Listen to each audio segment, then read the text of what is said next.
Mega star Pawan Kalyan దర్శకుడు Harish Shankar combination లో వస్తున్న మోస్ట్ అవైటెడ్ చిత్రం ఉస్తాద్ భగత్ సింగ్. అనేక వాయిదాల తర్వాత ఈ చిత్రం ఉగాది కానుకగా మార్చి 19న ప్రపంచవ్యాప్తంగా విడుదలయ్యేందుకు సిద్ధమైంది. అయితే ఈ సినిమా కోసం పవన్ కళ్యాణ్ తీసుకున్న రెమ్యూనరేషన్ ఇప్పుడు టాలీవుడ్ లో హాట్ టాపిక్ గా మారింది. ఈ సినిమా కోసం పవన్ చాలా తక్కువ మొత్తంలో తీసుకున్నట్లుగా తెలుస్తుంది.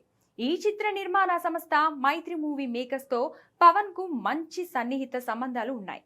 అయితే దాదాపు 10 ఏళ్ల క్రితమే ఈ సంస్థ నుంచి పవన్ కళ్యాణ్ 5 కోట్లు అడ్వాన్స్ తీసుకున్నట్లుగా టాక్. అయితే పవన్ పాలిటిక్స్ కారణంగా సినిమా చేయడానికి చాలా సమయం పట్టింది. ఉస్తాద్ భగత్ సింగ్ మొదలైన తర్వాత కూడా చాలా డిలే అవుతూ వచ్చింది.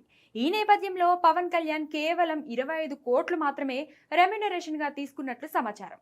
కానీ సినిమా విడుదలయ్యాక వచ్చే లాభాల్లో కొంత భాగాన్ని తనకు పారితోషికంగా ఇస్తే సరిపోతుందని ఆయన సూచించినట్లు తెలుస్తుంది. ఇక ఉస్తాద్ భగత్ సింగ్ సినిమాపై మంచి అంచనాలుండగా థియేట్రికల్ మరియు నాన్ థియేట్రికల్ డీల్స్ ద్వారా నిర్మాతలు పెట్టిన పెట్టుబడిని సులభంగా రాబట్టే అవకాశం ఉందని ట్రేడ్ వర్గాలు విశ్లేషిస్తున్నాయి.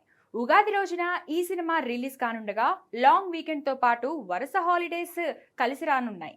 సినిమాకు ఏ మాత్రం హిట్ టాక్ పడినా చాలు బాక్స్ ఆఫీస్ దగ్గర భారీ వసూలు రాబట్టే ఛాన్స్ ఉంది. ఒక్కరోజు ముందే ప్రీమియర్స్ తో షోలతో ఉస్తాద్ వేట మొదలు కానుండగా ఫ్యాన్స్ ఈ సినిమా కోసం ఈగర్ గా వెయిట్ చేస్తున్నారు.